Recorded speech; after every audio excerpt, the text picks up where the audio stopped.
Bismillahirrahmanirrahim. Let's continue with lecture number 3 of kinematics in physics for class 10. In today's lecture, we will be studying about speed and types of speed, velocity and types of velocity, acceleration and types of acceleration. सबसे पहले speed के बारे में पढ़ते हैं. Speed is defined as the distance covered by a body in a unit time. Speed के लिए symbol v use किया जाता है. It is a scalar quantity, meaning speed magnitude show करती है but direction specify नहीं करती. आपने लेक्चर नंबर 2 में already scalar and vector quantities पढ़ ली हैं और लेक्चर नंबर 2 रिव्यू करने के लिए आप डिस्क्रिप्शन में दिए गए लिंक को क्लिक कर सकते हैं. स्पीड का फॉर्मूला है speed is equal to distance upon time, meaning v is equal to s upon t. Distance के लिए सिंबल s यूज किया जाता है. स्पीड का यूनिट मीटर पर सेकंड होता है.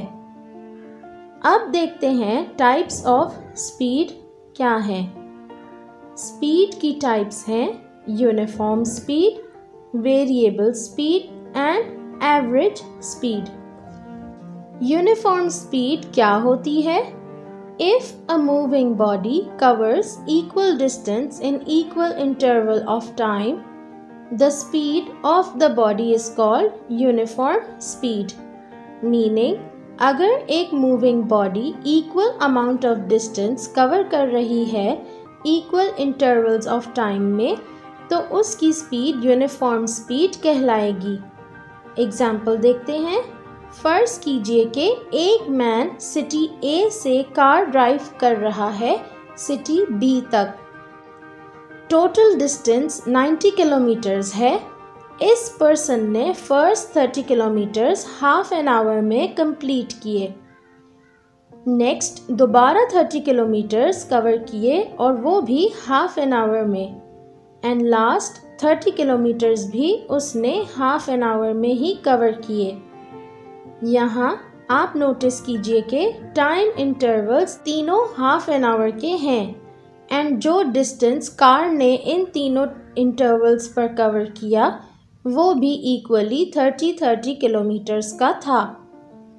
Hence this shows that the man drove at a constant और uniform speed of 60 kilometres per hour और 30 kilometres for each half hour. Next देखते हैं वेरिएबल स्पीड की डेफिनेशन.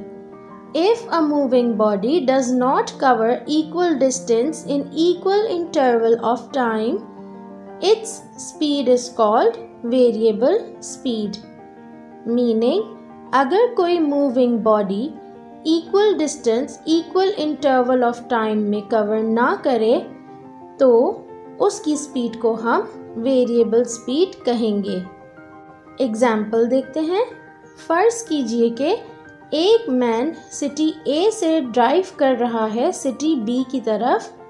टोटल डिस्टेंस दोनों सिटीज़ के दरमियान 150 किलोमीटर्स का है. अगर वो फर्स्ट 60 किलोमीटर्स 1 आवर के टाइम ड्यूरेशन में कवर करे और नेक्स्ट 50 किलोमीटर्स कवर कर सके 1 आवर में एंड लास्ट 40 किलोमीटर्स भी वो 1 आवर में ट्रैवल कर सके तो आप देख सकते हैं कि ये डिफरेंट डिस्टेंसेस कवर हो रहे हैं एवरी आवर या डिस्टेंस हर आवर के लिए वैरी कर रहा है. सो हम कहेंगे कि इस मैन ने वेरिएबल स्पीड पर अपनी कार ड्राइव की है. Let's learn about average speed now.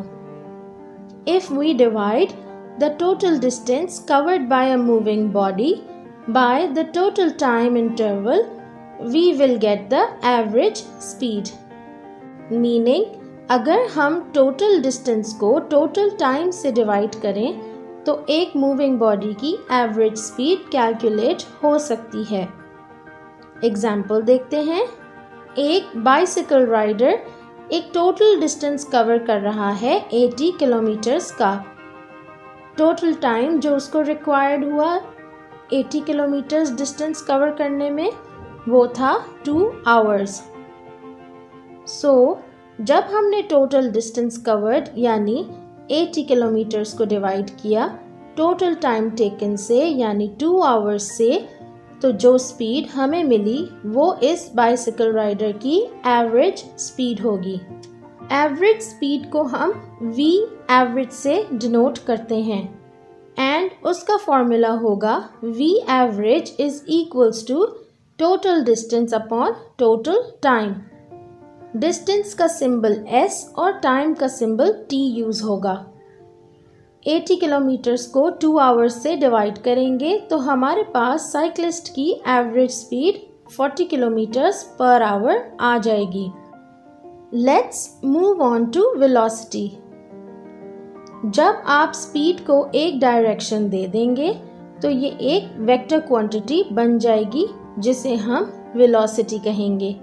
Meaning एक मूविंग बॉडी ने कितना डिस्टेंस कितने टाइम में और किस डायरेक्शन में कवर किया, ये सब अगर मेंशन किया जाए तो वो कहलाएगी उस मूविंग बॉडी की वेलोसिटी।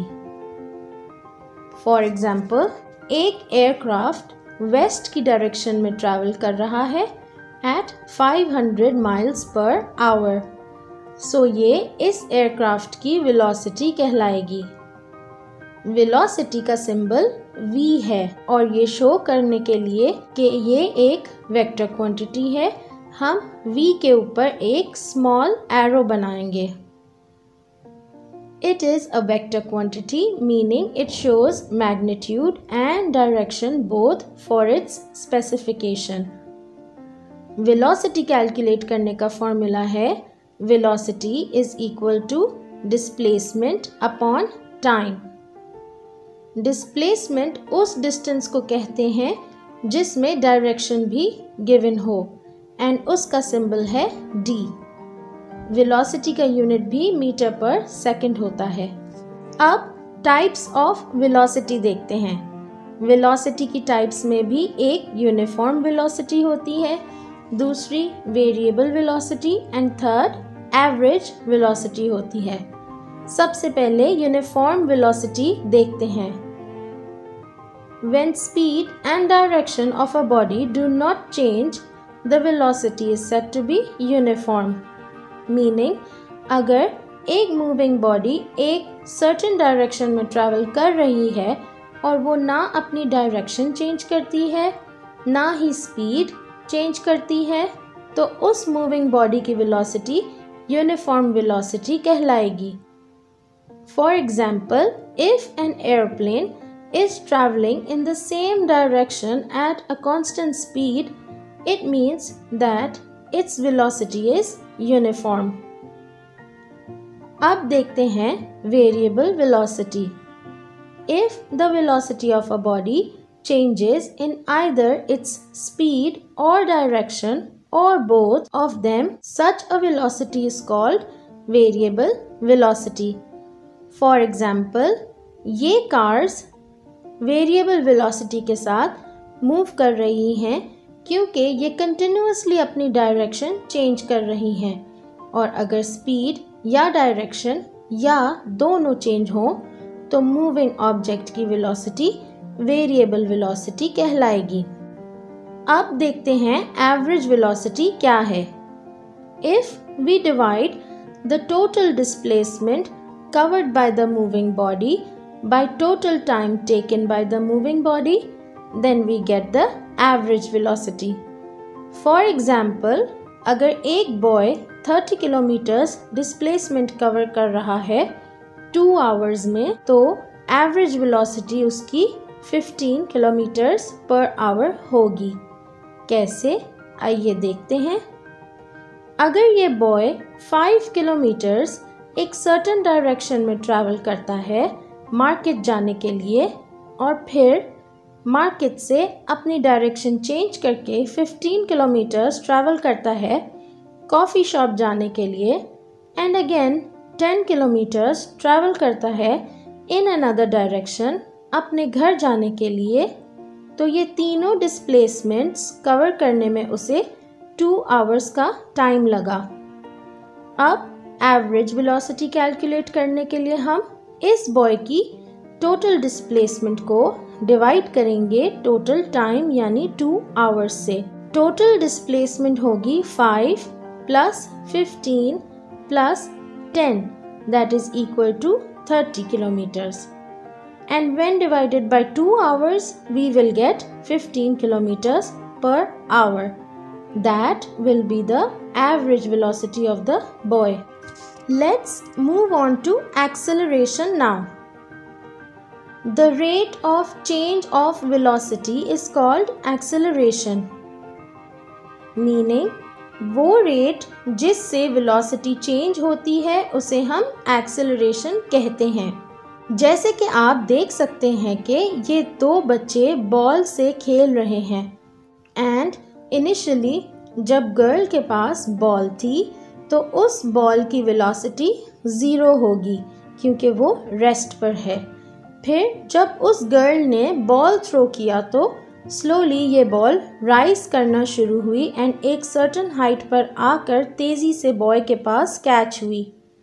यहाँ इस बॉल की वेलोसिटी हर वक्त चेंज हो रही थी एंड ये rate of change of velocity acceleration कहलाता है।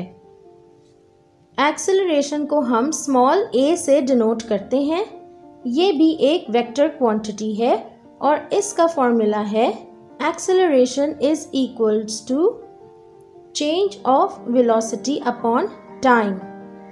Change in velocity होगी vf meaning final velocity minus vi meaning initial velocity. Change show करने के लिए डेल्टा का सिंबल शो किया जाता है। So a is equal to delta v upon delta t. Acceleration का यूनिट मीटर पर सेकेंड स्क्वायर होता है। Let's look at the types of acceleration. Acceleration की टाइप्स हैं positive acceleration, negative acceleration, zero acceleration and average acceleration. Let's look at positive acceleration first. If the velocity of a body increases continuously, then the acceleration is said to be positive and its direction will be the same as that of the motion. Meaning, जब किसी moving body की velocity continuously increase होगी और उसकी acceleration भी velocity की ही direction में होगी तो वो positive acceleration कहलाएगी। For example, stepping down from the stairs. This will be positive acceleration क्योंकि velocity भी increase हो रही है और acceleration का direction and velocity का direction same है। As the girl is going down, her velocity is increasing. In other words, positive acceleration में वेलोसिटी और एक्सेलरेशन की डायरेक्शन सेम होगी। वेलोसिटी डाउनवर्ड है और एक्सेलरेशन भी डाउनवर्ड है। अब देखते हैं negative acceleration. If the velocity of a body decreases continuously then the acceleration is said to be negative and it is also called deceleration और retardation. Its direction is opposite to the direction of motion. Meaning, अगर किसी moving body की velocity continuously decrease हो रही हो और उसकी direction भी opposite हो अपने motion से, तो ऐसी acceleration को हम negative acceleration या deceleration और retardation भी कहते हैं। For example, climbing a mountain is an example of negative acceleration क्योंकि negative acceleration की direction velocity के opposite है because जैसे जैसे ये person mountain climb कर रहा है वैसे वैसे उसकी velocity decrease होती जा रही है और acceleration की direction downward है which is opposite to the velocity of the man. In other words, man की वेलोसिटी में डायरेक्शन अपवर्ड्स है और एक्सेलरेशन की डायरेक्शन डाउनवर्ड्स है, and hence this will be negative acceleration. अब आते हैं जीरो एक्सेलरेशन की तरफ। If a body moves with uniform velocity then it has zero acceleration, meaning जब velocity throughout the motion of the body same होगी तो acceleration produce ही नहीं होगी, एंड हेंस हम कहेंगे कि there is zero acceleration. For example, a train is moving in the same direction with uniform velocity. It means that its acceleration is zero. Let's move to average acceleration. The ratio between total change in velocity and time is called average acceleration. For example, एक rocket जब launch होना शुरू होगा तो उसकी initial velocity 0 metres पर second थी और इस रॉकेट को अपनी फाइनल वेलोसिटी यानी 2760 मीटर्स पर सेकेंड की वेलोसिटी तक पहुंचने में 150 सेकेंड्स लगे। सो इस रॉकेट की एवरेज एक्सेलरेशन कैलकुलेट करने के लिए हमने फॉर्मूला यूज़ किया, average acceleration is equal to VF यानी फाइनल वेलोसिटी माइनस VI यानी इनिशियल वेलोसिटी अपॉन T यानी टाइम। 2760 माइनस 0 करेंगे एंड 150 सेकेंड से डिवाइड करेंगे तो एवरेज एक्सेलरेशन होगी 18.4 मीटर पर second square. Here's a task for you. The question is, how long does it take a car to travel at a velocity of 13.4 meter per second and cover a displacement of 18 meters? Let's find the solution. Firstly, हमें find out करना है what data is already given. हमें displacement and velocity given है और required क्या है? हमें time find out करना है। अब देखते हैं कि जो गिवन वैल्यूज हैं और रिक्वायर्ड वैल्यू है उनके दरमियान क्या रिलेशनशिप है। We will use the formula of velocity, that is velocity is equal to displacement upon time, यानी v is equal to d upon t। Solution क्या होगा? Since we know the velocity and displacement, तो ये दोनों quantities equal to sign के एक तरफ लिखेंगे और टाइम अननोन है इसलिए उसे सेपरेटली लिखेंगे। Therefore, after transposing, we will write the equation as T is equal to D upon V. D and V यानी displacement and velocity की values substitute करेंगे and upon dividing 18 meter by 13.4 meter per second, we will get the time period 1.3 seconds as our answer. I hope students that you must have understood today's lecture properly and the concept of speed, velocity and acceleration is clear to you now. Thank you.